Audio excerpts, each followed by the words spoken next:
Should have wheeled him over there. Have Brandon got his stuff?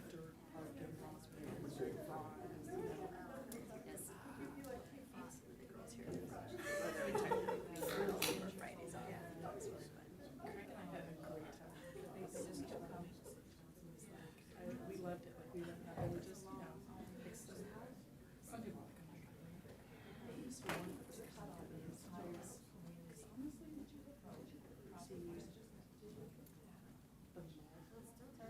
was super. Like each one was like we really liked them.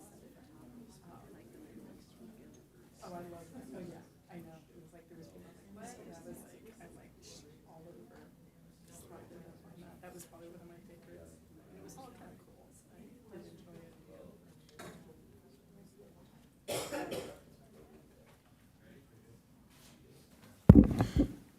Okay, I'll call this special meeting to order. First do a roll call. Present. Here. Councilmember O'Hara is not here at the moment, but we will know his arrival. Deputy Mayor Lyons. Here. And Reverend Sayers. Here. All members are present with the exception of Councilmember O'Hara, and as I noted, we will reflect when he does arrive.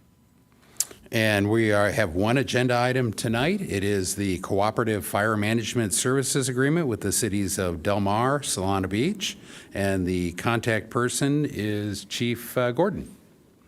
With that, we'll start with a staff report.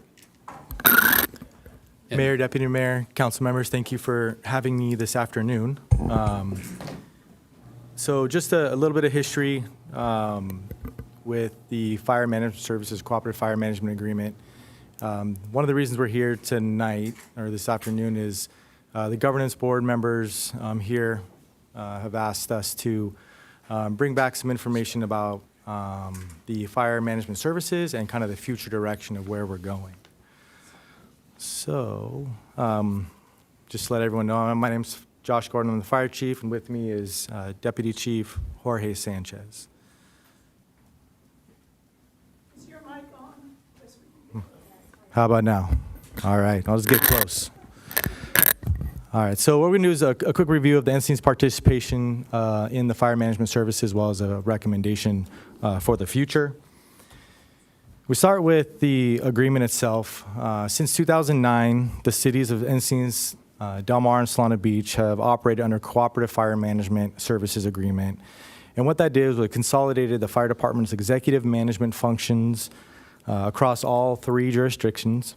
And it was set up to enhance our regional coordination, reduce administrative redundancies, and to improve cost efficiency by sharing our leadership roles.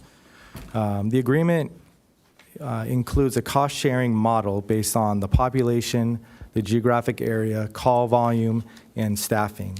Encinitas currently funds about 69.25% of the management services budget, and while we serve about 61,000 or more than 61,000 residents and have about 19.4 square miles in our city. One of the things that the cooperative management was originally intended to do was create a JPA, and that is to basically recruit a lot of other fire departments in the area to create one larger JPA.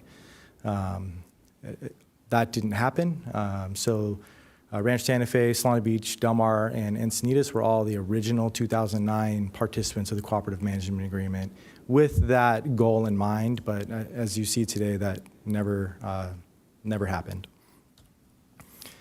So just a quick evolution of this agreement. Like I said, started originally in late 2009 between Ranch Santa Fe, Del Mar, Solana Beach, and Encinitas. They had the first and second amendments in 2010. Rancho Santa Fe Fire Protection District, they exited the agreement in 2013, where we did end up taking on all those vacated leadership roles, like the battalion chiefs, the deputy chief positions. So Encinitas ended up staffing all of those missing positions. The third amendment was in 2018, and then the fourth and fifth amendments were between 2019 and 2023. And in those times, we did add a couple positions. One was a training chief, another administrative battalion chief, or administrative captain, excuse me, and then we also had a senior deputy fire marshal come into the contract based on the prevention work that was happening at the time. And so in that agreement, there were some major services that were being provided. So one, the management services. This provided that broad policy guidance, inserted that fire management expertise and the leadership for all three departments, and then it also provided supervision and the ability to hold all the personnel to policies and procedures as we became one department, as you will, on the command staff side. It also provided duty coverage. Now, duty coverage is a little bit of a fire vernacular, right? So our battalion chiefs have a shift that covers all three cities, which would be 8 fire stations, and they're responsible for the large emergencies, the incident command, and then also making sure that each shift is being trained and operationally being taken care of. So they kind of have that overall guidance for each of the shift and all of the fire stations on their shift. We also have the training services. So the training chief provides all the training, scheduling the training, the recruitment, the promotional training, anything that revolves around making sure that we have competent firefighters as they move forward. And then the administrative support assists with that budget preparation, grant administration, emergency planning, facility maintenance, purchasing materials and equipment, and then any other budgetary issues that we might have. And so just a quick look at what that command structure looks like on an organizational chart. The yellow is what is shared between Solana Beach, Del Mar, and Encinitas. So you see there's 10 positions: the fire chief, the deputy chief, the fire marshal, the fire administrative services manager, the 4 battalion chiefs, our senior deputy fire marshal, as well as the administrative captain. So here's a quick list of the functional responsibilities. I did give a lot longer of a presentation to the governance board, but in an effort to save slides, we tried to condense it down into what's here. You'll note that this is in the management study that was done previous, but each one of these can break down into a lot more responsibilities that each one of these 10 people underneath the fire management services is responsible for, and responsible for all 3 cities.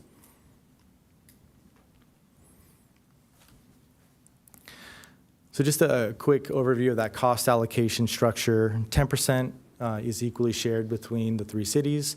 20% is by population, 20% by the area, the geographic area served, 20% by the number of service calls, and then 30% by the number of suppression personnel. Suppression personnel are the firefighters, so the captain, engineer, and firefighter, as well as the battalion chiefs in there. So that would be considered suppression.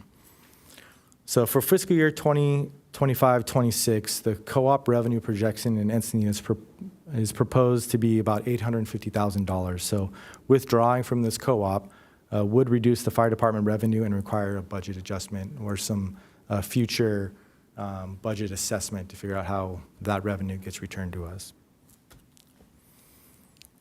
And so with that, Encinitas has grown. I think we've all seen how over the last 15 years since the start of this cooperative management agreement that Encinitas is a different place, and that can be said for the emergency response that we provide and for the community engagement that we need to provide. So again, greater than 61,000 people are here, 19.4 square miles. 2024, we ran 7,919 calls. And we have a 69.25% of that budget of the cooperative management agreement. So it's important to note that as we look for future development and wildfire preparedness, that we're looking to really focus our efforts into Encinitas to be able to protect the citizens here with 100% of our focus. And with that focus, and I think with a lot of what's been going on with the Palisades fire, I think that really highlighted the need from our community for us to be more involved. So one of the things that we've did through the gap analysis of the Public Health and Safety Commission was really find out that we need some more tailored prevention in our communities. So we need to adjust the prevention and inspection priorities based on our local hazards. And we all know that our very high fire hazard severity zone maps increased. So more people are inside those zones. And we have unique hazards, unique geography, and unique needs within this city alone. Neighborhood engagement, I think one of the things that, again, the gap analysis was able to show was that we, as the fire service, whether it's the fire department, our fire prevention or suppression, fire prevention, our lifeguards, we need to have more touches within the community.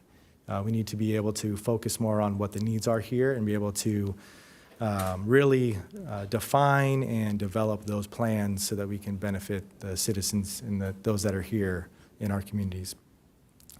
Public education is another one of those things. We're looking at increasing our wildfire preparedness, bluff safety. We're looking at starting up fire-wise communities and more fire-safe councils. And all that is going to take time and people. And again, to bring that focus back into Just Encinitas will help us to do that.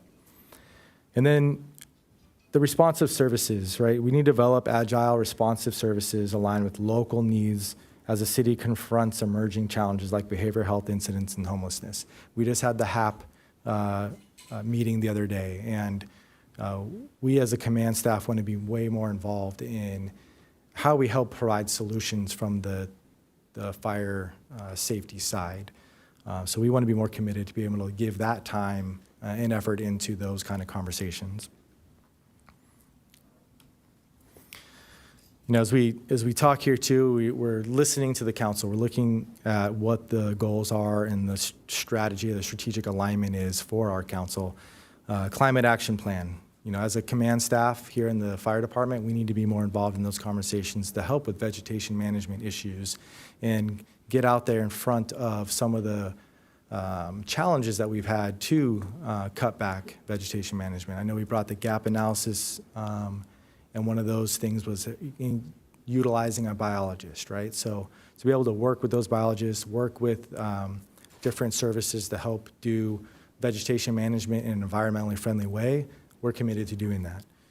The housing element compliance, we need to be integrated in those conversations with new fire codes coming this year and making sure that we're providing the highest level of service to our community. Homeless outreach program, I kind of already talked about the HAP and how we need to be more involved in those conversations. And then wildfire resilience. I know you guys have been hearing me a lot talk about this wildfire resilience, but it's a big topic, right?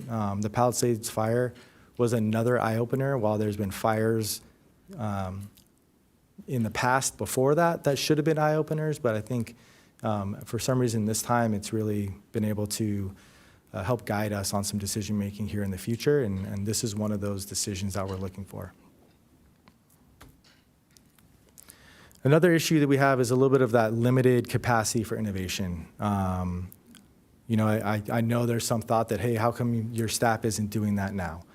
It's because I hate saying bandwidth, but bandwidth is an issue. When we're working for 3 different cities, there's 3 different ways of doing things all the time, and it takes time to be able to adjust from each city codes and ideas and philosophies and the way we do operations. While they're similar, it still takes that extra time to make those transitions, right? We want to free up that time so that we can look at things like fire accreditation. We can increase our ISO rating and start on those improvements. We can look for more grant opportunities. FEMA has the SAFER grant that we've talked about before. We have a lot of grant opportunities that we just don't have the time to go out and figure out, that paperwork and and go that direction. And this is going to open up a lot of time for us to focus on those things, to bring that money back in to buy new equipment, people, help with vegetation management. There are grants for all those things that we can start really applying and focusing on. The specialized programs, advanced EMS response, there's a direction that we think we can go with ambulances, but we need to have the time to be able to look at that and strategize over it and make sure that that idea is going to bring a positive effect to our community and not be a negative strain on our city. Large animal rescue, we're starting to try to get that involved, and we've bought equipment for that, and now we need to focus on the training and how we apply that into a Liebenhain during a large wildfire or other emergency. It's not always just wildfire, we're all hazard. So earthquake, tsunami, you name it, we're going to be ready for it. Drone programs, we've already got that going, but we want to do more, right? We want to be more progressive and bring our fire department to that next level. And then environmental programs, Cotton talked about fuel management already, and I'm not going to go too detailed into that, but we're seeing the fuel management needs some more attention from us, and we need to have better plans and work with the county and other stakeholders to make sure we're doing a good job. So,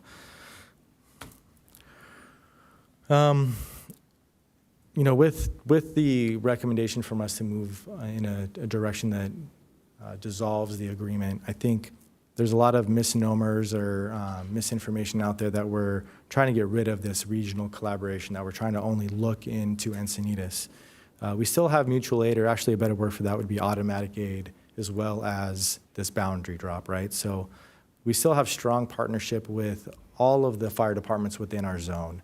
And Solana Beach and Del Mar are going to be no different. We have had an amazing relationship with those two cities, with those two departments, and we know that as we move forward, that emergency response and the quality of that is not going to be diminished in any way. The closest engine or the closest ambulance is the one who responds to that call no matter what, and we're committed to making sure that service does not lose its quality. Training, this is the same thing. The North Zone, when I say North Zone, I'm sorry, the fire departments all in North County work really well together. Excuse me.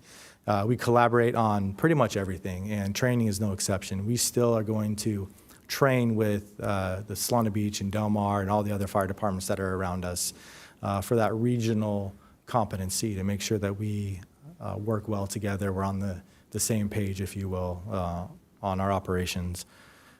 Joint purchasing, this is something that we've done with Solana Beach and Del Mar. We've leveraged that partnership to increase that power of purchasing we have, but it's not something that's going away, right? We've done this with the whole zone at one point, even though we didn't get the SCBA grant that we thought we were going to get, which was, I don't remember, Mayor might remember, $600,000, but we all went in as a zone to try to leverage that power in multiple fire departments, and we're still going to look for opportunities for us to do that.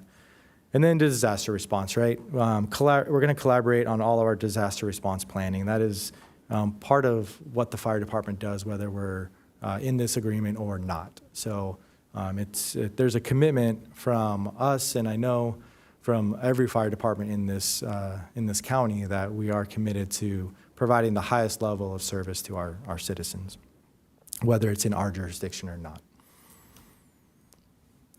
So the recommended action is, one, to provide a formal notice. So if the city council determines that Encinitas should withdraw from the cooperative fire management service agreement, that staff would initiate the process by providing formal written notice to Del Mar and Solana Beach in accordance with the terms of the agreement.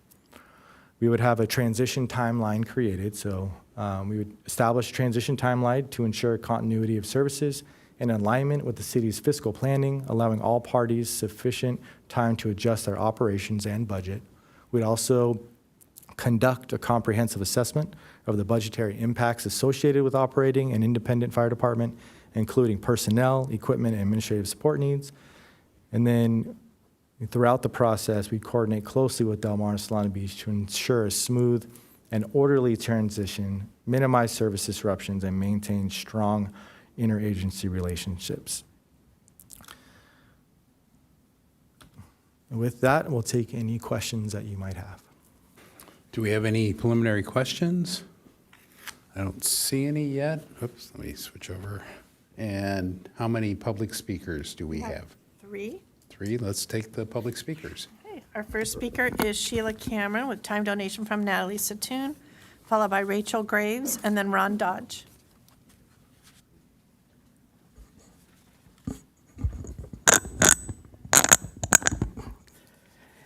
Good evening, council members, Mayor Ehlers, Deputy Mayor, and the rest of you. Hello, guys. Okay, today this council is being asked to decide to dissolve the COOP Fire Management Services Agreement among Encinitas, Solana Beach, and Del Mar. Encinitas is requesting to go back to the status as an independent fire department that they had in 2008. I agree. However, I think the council needs to have some specifics to further support the dissolution of this triptych. Specifics as to money, equipment, time, personnel. Under item 1, respond to increasing call volume. My question is, from what segment of the population is this increase in call volume? Several positions were added because of the needs of the COOP, a training officer, a senior deputy fire marshal, and administrative fire captain. Will we need these positions after the dissolution? If so, why and the cost? When Rancho Santa Fe withdrew from the COOP in 2023, who or what department took over the battalion chief coverage at that time? And under item 4, Encinitas bears the majority cost. It states that Encinitas funds $1.81 million of the total $2.62 million cost. I'm not sure if this is annual or not, but will that $1.8 million go back into our general fund, or does it represent annual savings? I don't know. Items 2 and 3, the similar statements of areas of responsibility, all said different ways, but they're the same thing, I think. Behavioral health incidents, I'd like to know what those are exactly. Homelessness, wildfire, urban interface threats, climate-related emergencies, climate action plan, homeless outreach and response program, housing element compliance. Under item 1, since 2009, Encinitas has experienced a surge in residential developments, tourism, aging population, related EMS calls. It seems there are several ways to say the same thing. Why? And items 1, 2, and 3 are all saying something different, but it's basically the same. And I don't know why that couldn't be combined. Item 5, limited capacity for innovative and strategic growth. I see these statements as an overreach. These areas can all be carried out despite the duties now of the COOP, but they will for sure after we get rid of it, I trust. I understand the desire and need to dissolve the COOP in the near future, but I think it is only practical to have the specific questions answered as to predicted savings in money, time, and personnel. And I think we need to know those now if you're going to make this decision. I will comment on the idea in engaging more with the neighborhood, and I absolutely applaud that, because I think there are a lot of people who would like to have like a neighborhood watch with the fire department before there's a problem. And just seeing it and getting information online isn't good. And if they have more time to come to neighborhoods, you're invited to mine. Happy to have as many of you as you want in my home. I even feed you. But all the neighbors would like to talk to you. Okay? Thank you.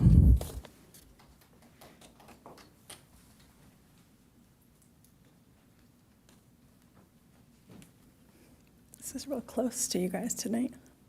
It's real forward. Rachel Graves, first of all, I want to express my appreciation to Fire Chief Gordon for his commitment to our fire service and his vision for continued improvement.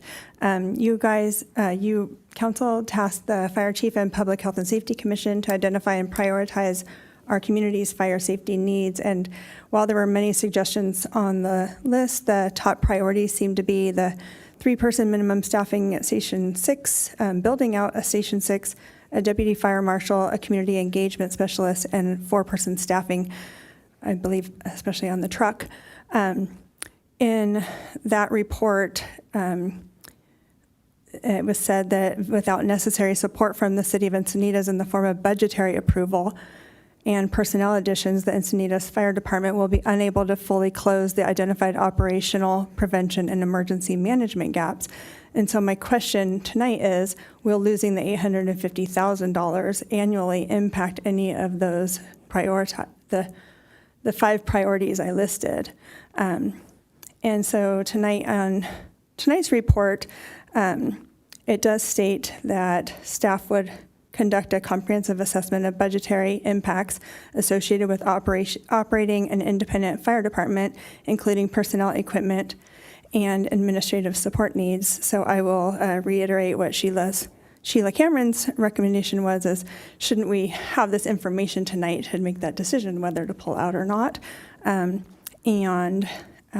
Lastly, I do think the idea of having the Joint Power Authority was an admirable one, and I wish it had materialized over the years. And so my question to you is, have you thought about hiring a mediator to work with Rancho, which is now operating Elfin Forest, Solana Beach, Del Mar, and Encinitas to try to work in the next several years to maybe get that started so that we can move forward? Thank you, guys.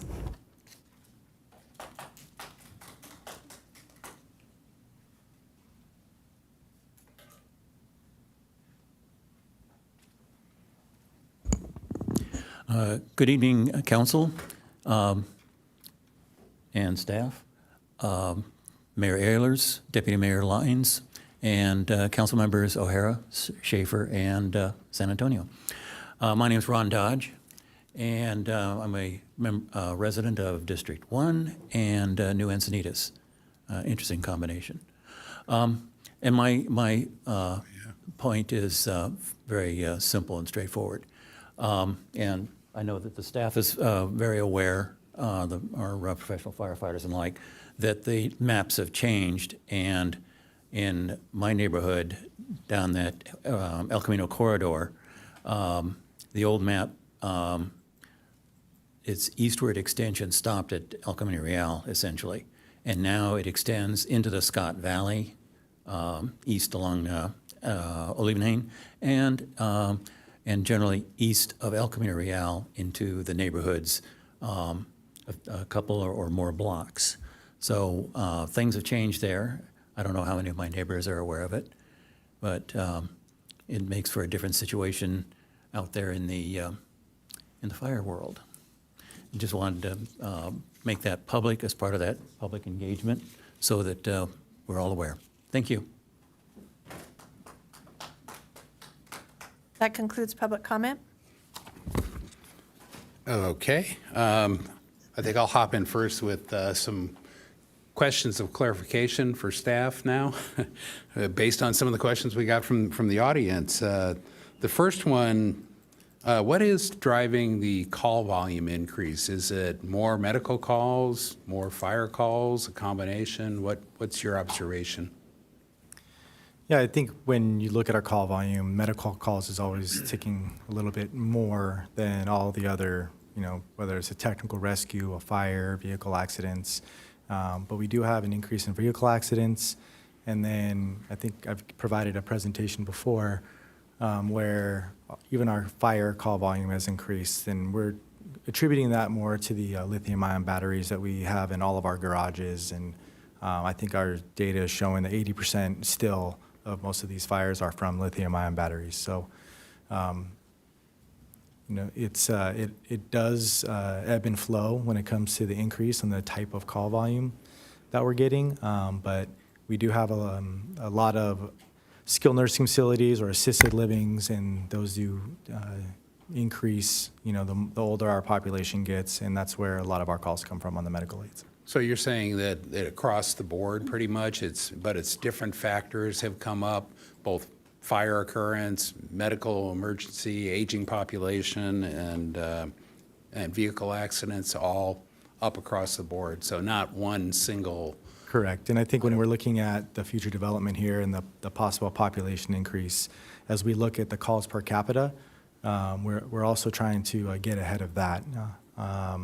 When we look at the developments we have coming in and the possible population increase, there's a call volume increase per year of about 12 to 1,500 calls a year extra. So that could play into a lot of what our future decision-making is going to be. That's per year? Per year, yes, sir. Yeah, okay. And then the comment about the budget, and I forget the exact numbers, 2-point-something million for the common expense, I think is what we're talking about, of which we get 1.8 something, and the Del Mar, Solana Beach, it's the 850,000? Correct, yeah. So it's our portion plus the 850,000 that Solana Beach and Del Mar provide. So we would not be getting the revenue of $850,000 a year. So I'll ask the hard question. Yep. Why, since the work is going away, do we still need the people there? And I think we do. So Yeah. I'm asking that just so you can It's a explain. fair question. Yeah, so I think I provided you a presentation with our fire prevention staff where since 2010, we have not increased one person, yet our prevention numbers, whether it's building inspections, permit reviews, all of that has increased exponentially without adding any people. And so while, yes, we might have added a deputy fire marshal during this cooperative management agreement, the fact is there is still work today that needs that staffing, and that is in each one of our departments. So on the suppression side, obviously, we had a speaker talk about Station 3, Station 4.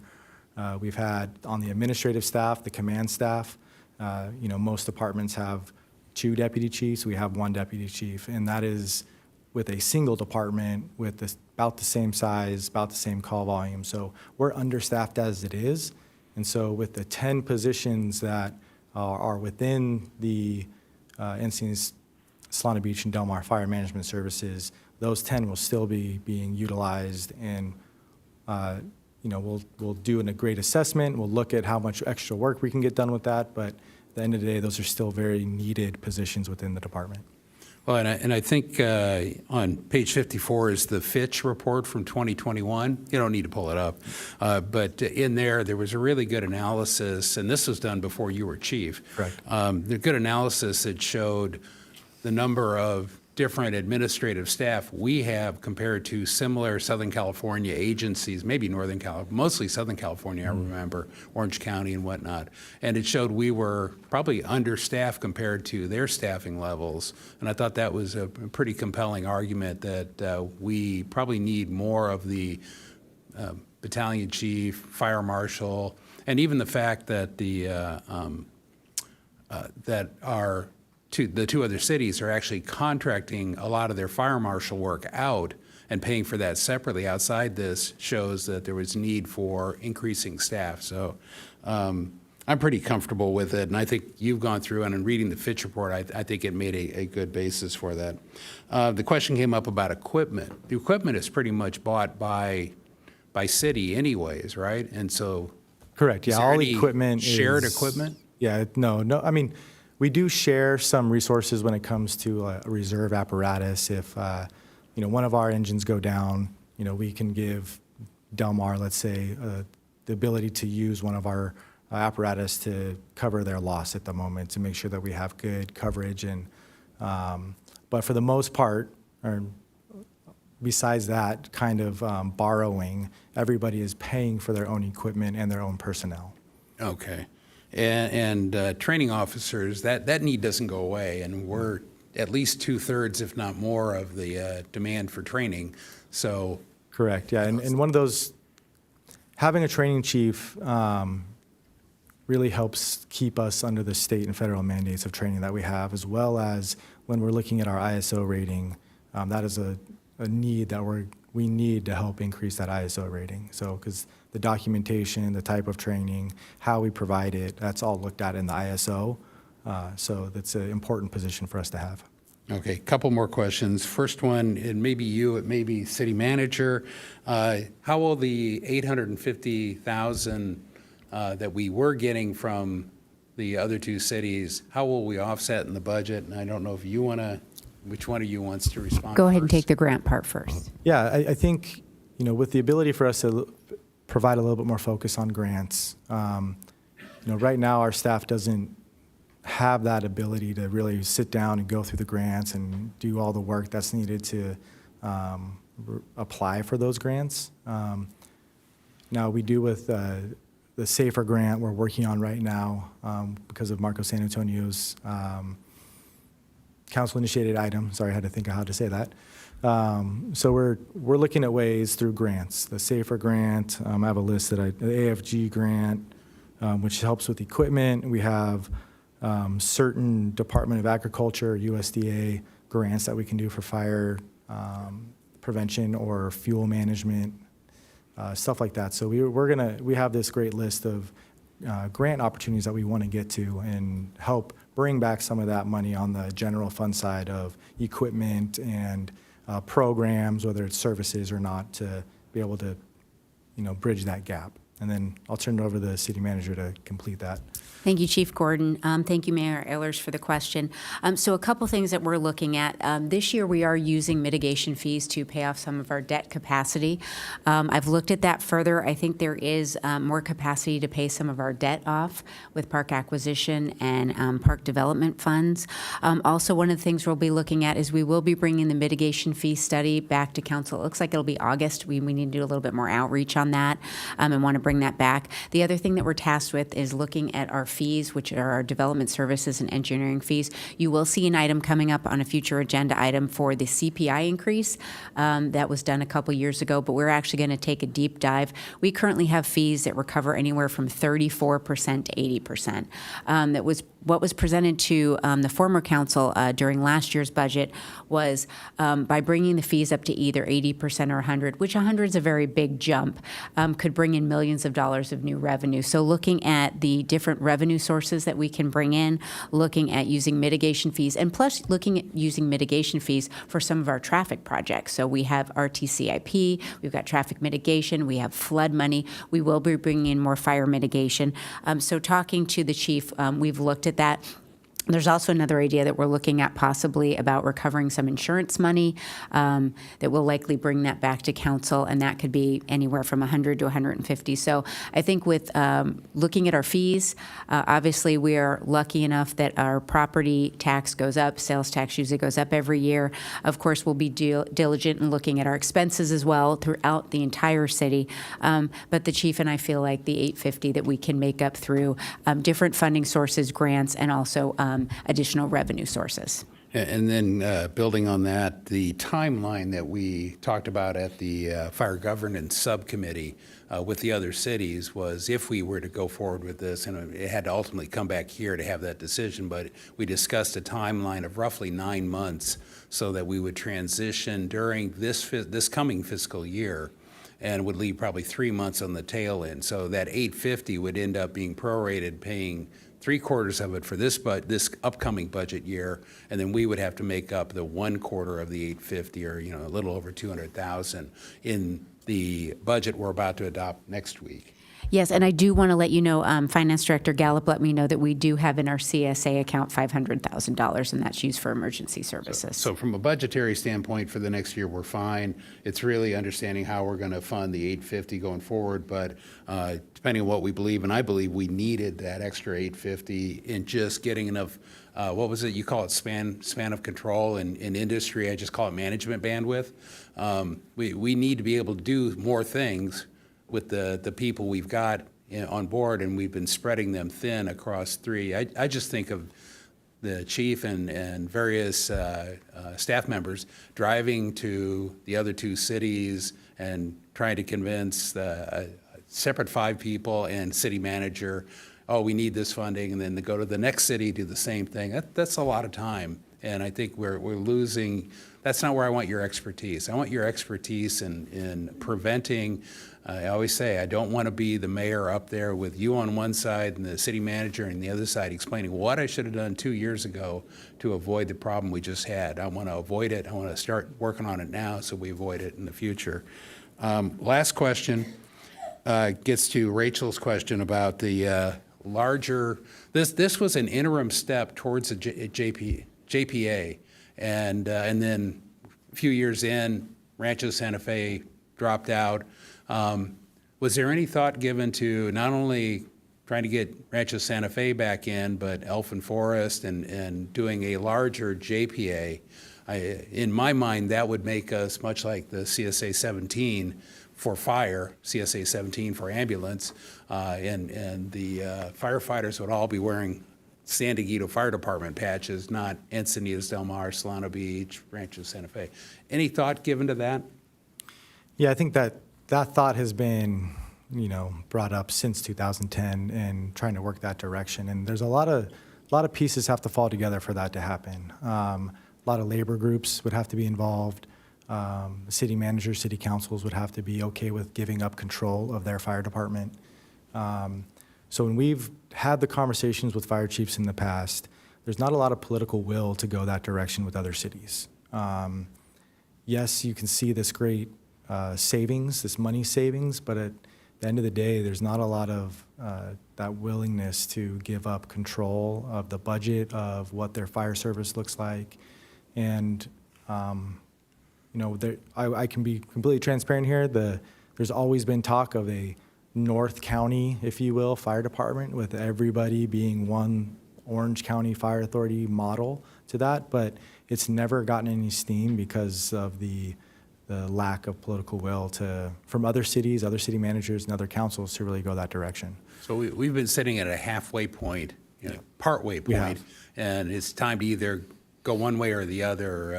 I'm local control, so I would rather have control of our fire department here. But with that, I'm going to yield and recognize Deputy Mayor Lyons, and I have more comments later. Yeah, thank you for the presentation. I do have some questions. I think philosophically, this is the right direction to go. So from the big picture, we've matured as a city and we continue to mature, and we have more needs now than we did have a decade ago. So philosophically, this feels like the right way to go. And so I will want to support this, and I want to hear what my colleagues have to say too. But right now, today, we don't have the answer to all the questions. And I get a sense there's a lot of questions here on the dais. I know that I have some. Certainly there's the $850,000. That's just a matter of fact based on the structure of this agreement. But that perhaps is not all we need to think about. So when we think about where do we want to go as fire and emergency services, where are some of our other barriers? I think this provides us with a juncture, a place where we can not only look at how do we reset this organizational structure to improve the service to our citizens here in the city of Encinitas, but what other barriers are there? And let's not forget to look at those at this time too. So I would look forward to taking this a little bit iteratively. I think that's the intent, but I just want to say it out loud, that we could go forward with the intent to do this, and we would notify our neighboring cities. But then we need to look at the details of what resources do we need given this structure. And what are we going to get then in exchange? What are the things we don't have now that we wish we had as far as people doing certain things? And kind of build it up from the bottom instead of just saying, okay, this is now our scenario. And so I'm thinking of things like, I know that there's been some concern over time with the amount of time it takes when ambulances go to the hospitals to hand over patients, and I think there's probably a term for that. So, there are some other barriers that impact our resources. I would like to look a little bit more broadly, too, and say, well, let's see how we can handle some problem solving as we then reset the reset button at this time and be more proactive in the future. Is that something you could comment on? Am I out of line with saying that could be something we can look at too? No, I think, the push for this decision really is exactly that, right? When we gave the gap analysis, it was very much centered on wildfire preparedness, right? But that's just one leg of the many-legged stool that we have here in the fire department. When we look at our emergency management side, we need to increase our EOC capabilities, make sure that our city staff is all trained up with all the correct ICS classes and do drills on that end, right? So now we're freeing up time to focus on EOC and how a city has that continuity of operations during these large events. Same thing with our operation chief here. Gets to now focus on those, call them wall times, right? How long these ambulances are staying on the wall, what our response times look like. Are there any challenges in the community that are affecting our response times? All of those assessments, if you will, and that I'll just say SWOT analysis of those different areas, that's what we want to do. We want to create a way to better each one of these legs of our fire department and the lifeguards, right? And bluff safety. And so it just frees us up to start doing progressive things like you're talking about. Good, thank you. I have one more question for our city manager, and then I'll yield. But you mentioned the CSA 17 money, and I thought that sounds good. Did I understand that correctly? Is that a kind of money that we might have access to help with some of the resources needed in this case? Well, yes, thank you, Deputy Mayor Lyons. It basically is for emergency services, so they could use it for equipment and things like that. So instead of having to use general fund to purchase some of those, they could use it from that account, yes. Okay, that's how I understood it. It's specific to some equipment, but it could be helpful. Thank you. Councilmember San Antonio. To what Rachel was saying about the JPA, I understand that the JPA it sounds like a great idea. Orange County does it, but I do understand that it's probably hard for Encinitas being the big dog in a JPA, and then smaller agencies, right? It would kind of still basically be the co-op. Basically, you're still Encinitas would still be bearing a brunt of, I guess technically the work. I mean, even if it's a joint power. Correct. Yeah. I mean, if It's probably better if it was another like agency or like-sized city to join powers, right? Yeah, there's a lot of great examples of what the JPAs look like. There are some up in the Bay Area that have been the fire management services cooperative management agreement style that have broken up recently. But there's also those great examples of what a JPA looks like. I think if you go into kind of the southern area of the Bay Area, there's some great examples, especially in the ambulance service model of JPAs. It does take more than one large department to take on other smaller departments, right? There is a way to do it, but the increase in costs get pretty high for other departments, the smaller departments when that happens. So, I'll yield for right now. I'm sure I have some other questions. Okay, Councilmember O'Hara.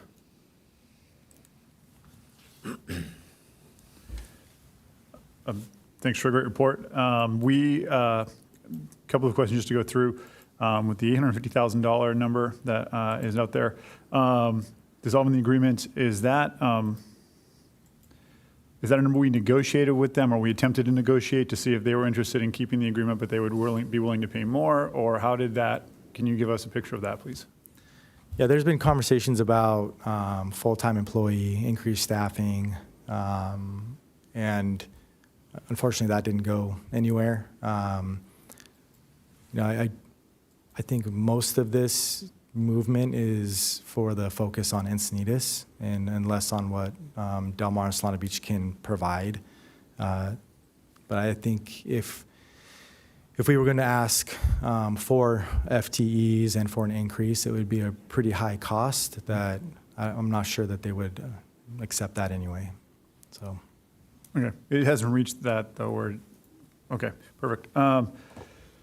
And you touched on the EOC of the community, the ICS classes. So I'm going to just follow my next question with that. You touched on this, but just for clarity for everyone, there's approximately 10 firefighters that would be, that we currently service these cities with consistently, or 10? 10 positions, correct. yeah. Positions, thank you. They would be redistributed within Encinitas Fire Department. So every one of those positions is an Encinitas employee today. So they all are housed in City Hall here, or at Station 3 as a battalion chief. So in some ways, that would actually be long-term possible savings in time and money, right? Because we avoid recruitment of having to hire new people to fill the growing demands of the city, right? Because we bring these people, we keep them on board and are able to use them to their full potential. This is what I'm asking and been hearing at the same time. And it saves us time on additional, or actually tracking them down and recruiting as far as recruitment goes. I know that's not the easiest task, surprisingly, for fire departments. I think with the contract itself, there are certain positions that have to be an Encinitas employee. The battalion chiefs are the exception to that, and the administrative captain. So there's 5 positions in there that could be recruited or have an easier recruitment. I think with the 10 positions, usually those recruitments are going to come from within the fire department, whether it's the battalion chief all the way up to me, the fire chief. So recruitment could be a factor. I don't know how much of a factor it is. I would say it's probably low on that. But there's always the recruitment for firefighters, though. If you look at what we're doing now, we're recruiting for 3 separate fire departments, providing those recruitment tests and the process, as well as the promotional opportunities, all those tests. So it could help us with the recruitment process and being able to focus more on it for Encinitas. But as a recruitment for those 10 positions, it probably has a small effect on it. Okay. And then I know one of the charts on there was about the peer agency per call average. And currently the per call average is like, I think it was, I wrote in my notes 265. We're currently at 289 in this arrangement. Does this arrangement bring that number down? And you may have said it and I missed it. No, it will not bring that number down. Okay. Yeah. And then with that number remaining the same, do we do this with a motion or a goal of improving or adding flexibility to going forward to improving our rating as a department? For the ISO rating, I'm sorry? For your ISO rating, I'm sorry. Yeah, so the losing Solana Beach and Del Mar within the fire management services will not affect the ISO rating. What it allows us to do is be more focused on completing those tasks that are still needed to increase our ISO rating. Some of those are the staffing that we've already talked about. Some of them are going to be our command staff working with the water district and providing additional testing and working with them to do that. And then some of it falls on the training aspect of it and the documentation side, not necessarily what we're doing, but how it's being documented and then brought back to the ISO. So we'll just get to focus on that and have someone dedicated to really working on it. Super. Thanks. I'm looking forward to supporting this and I appreciate the report. Councilmember Schaefer.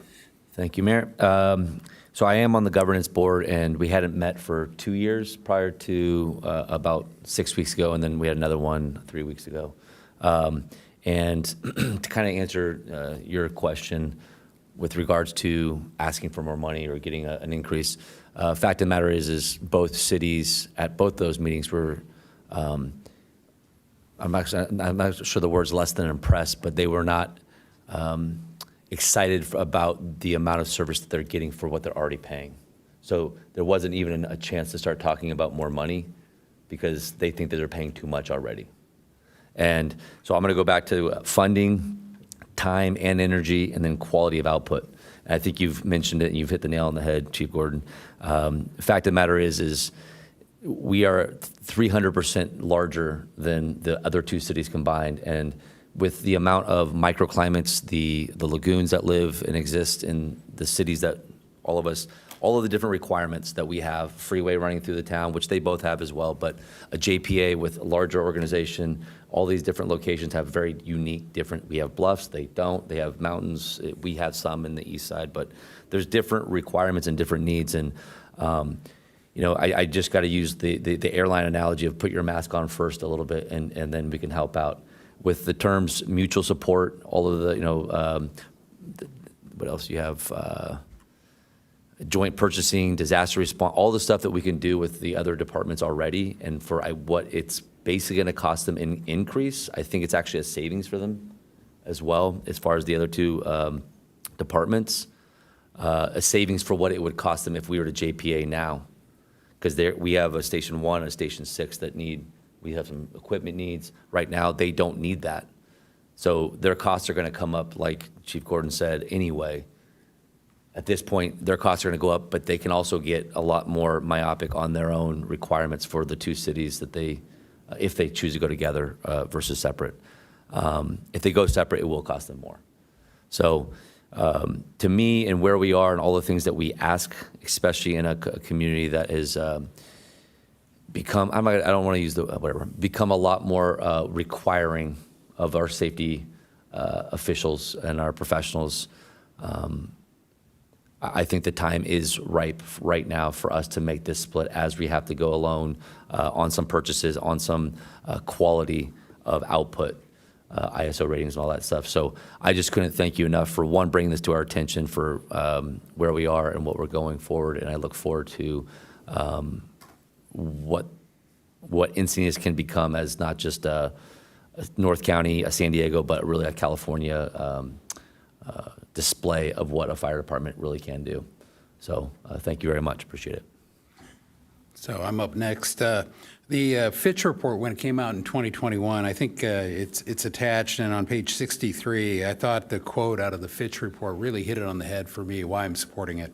It says, quote, overarching theme from almost all the respondents, those are the interviewees around the department, was that the time-consuming nature of coordinating 3 different agencies that still maintain many of their respective yet different methods of conducting business.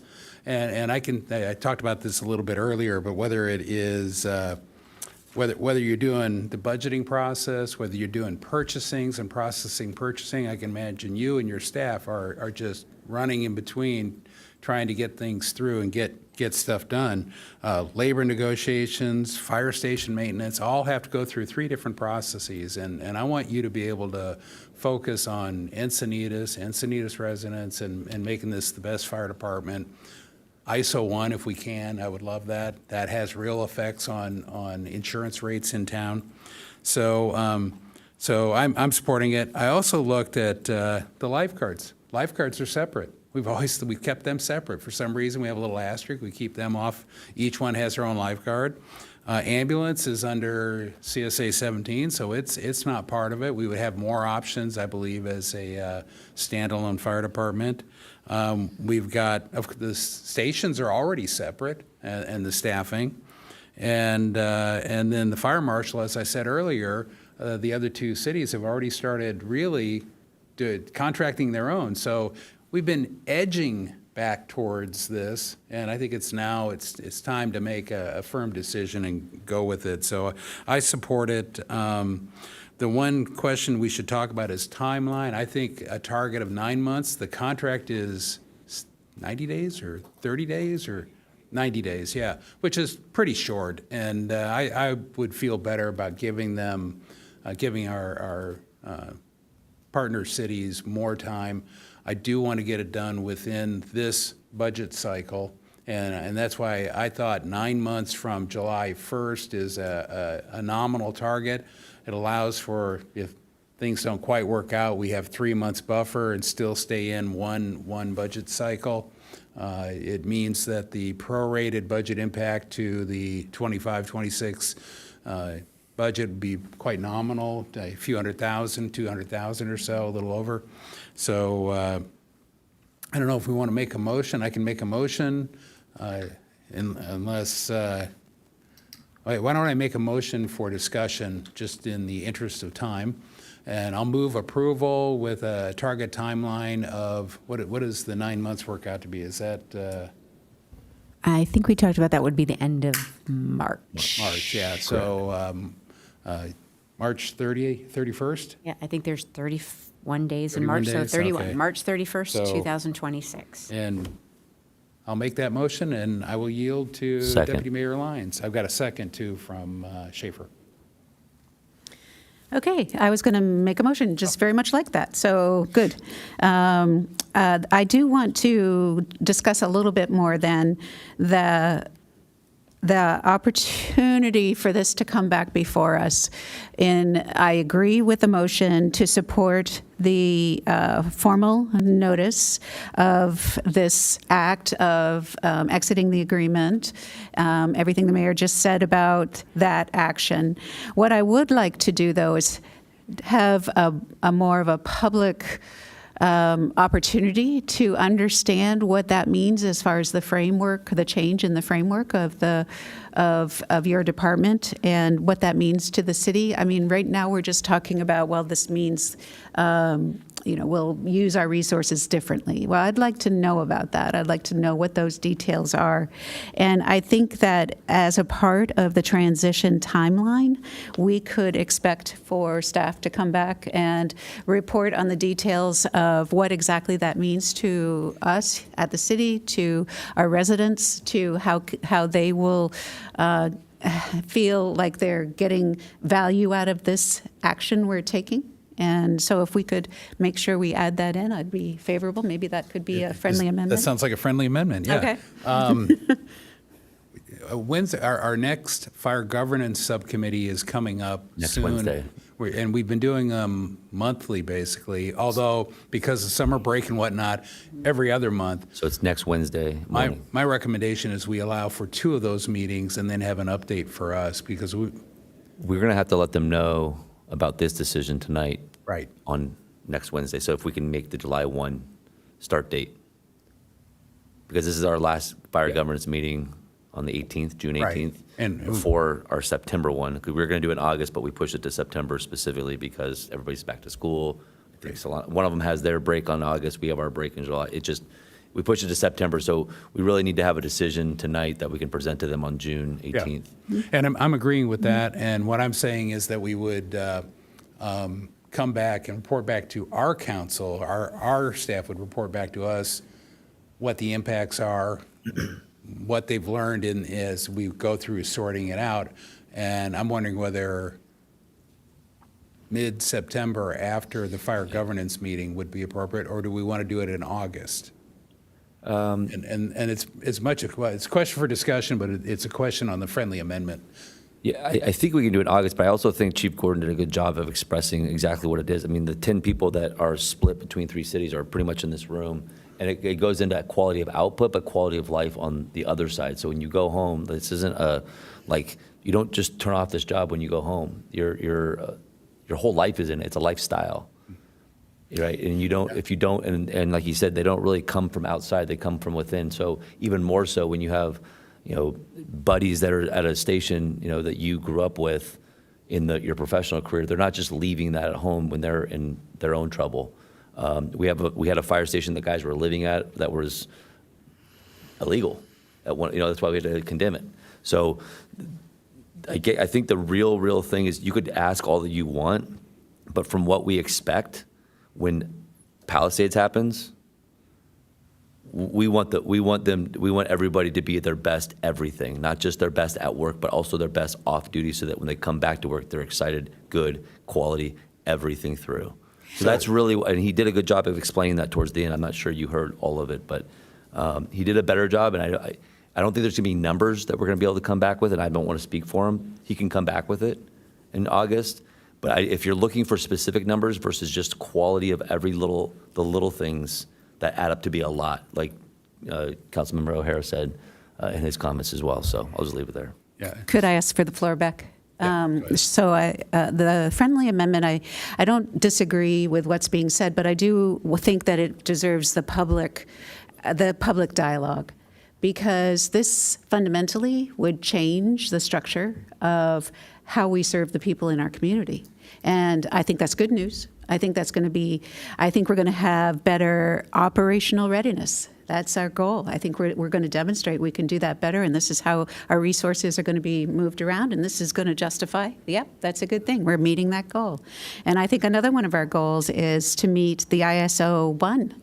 And we're not there now, and we want to meet that. And we want to help our citizens be able to continue to have the fire insurance on their property. So that's a really significant goal. And okay, so what does that mean we're going to do now that we have less geographic area to cover and really good leadership in the fire department? So we're not ready to do that tonight, and I want to see that, but I'm still in support of this moving forward. So I'll recognize the Marco next, but let me just finish on getting this friendly amendment nailed. So I think what we're saying is, are you, with your friendly amendment, bring it back in August for a public update? Yes. Okay, and I will accept that. So I think we have motion and a friendly amendment to it accepted. So, and with that, I'll recognize So it's just a Marco. conversation. It's just an update. It's so the public will stay, we keep ourselves and the public abreast of what the impacts of this will be as we learn. Because you and I Yeah. get to see it in the fire governance subcommittee. Yeah. We're seeing it more often. It'll get all 5 of us together, and the public gets a chance to ask the questions like they did tonight. You know, they were all good questions. If I could jump in a little bit, I think providing an update on where we're at with the transition, that's easy to do. My staff is going to be very heavily involved in this transition and making sure that everything is smooth and the turnover is smooth. So we could give you an idea of what the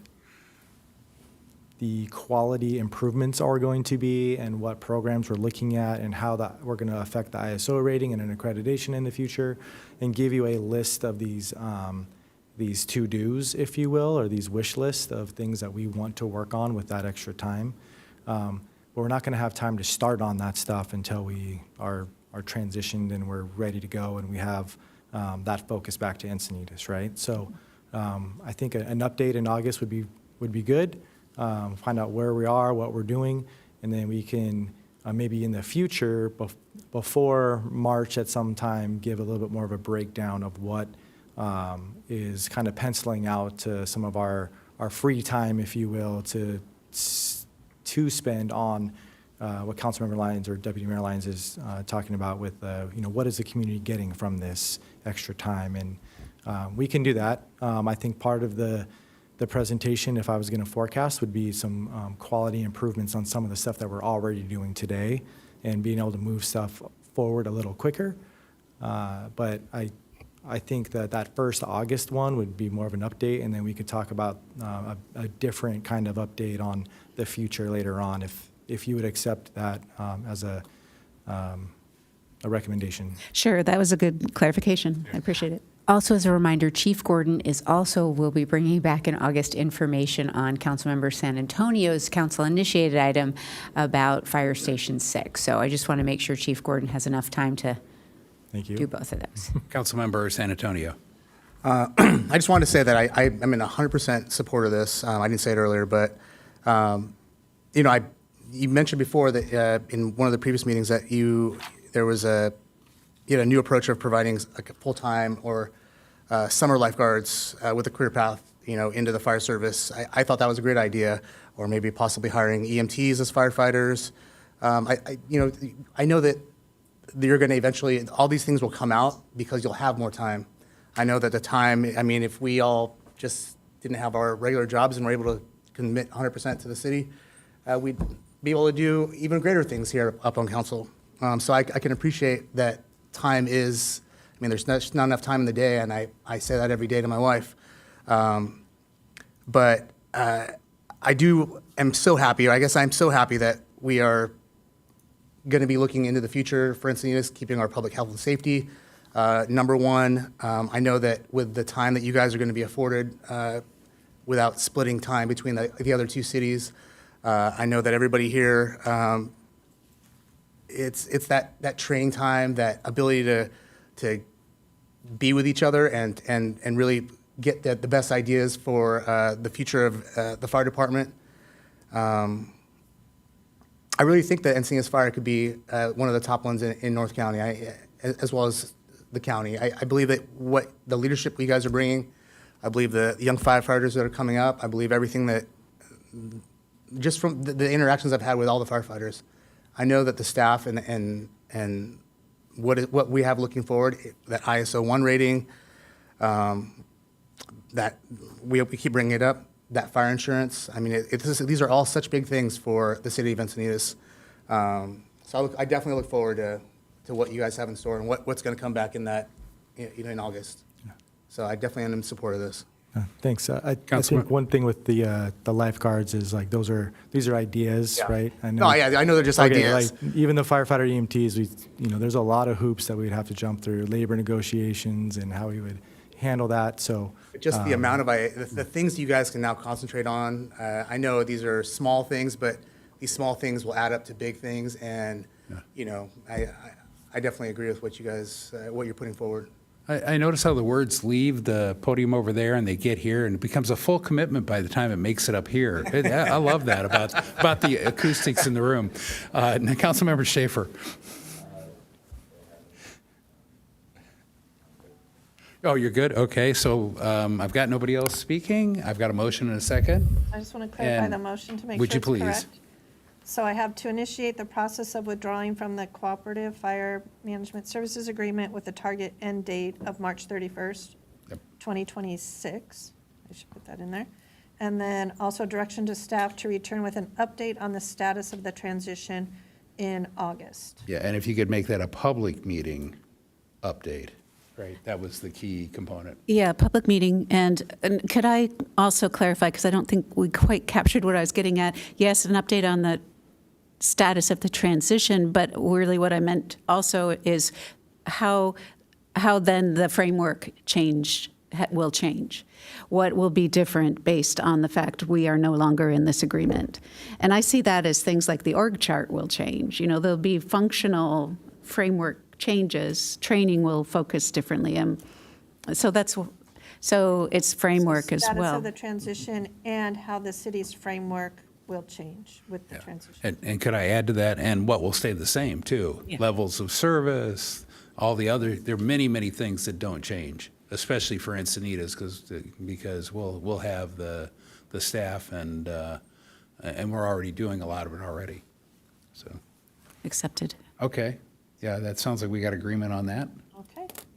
So we have a motion and a second. With that, call a question. That motion carries unanimously. Great.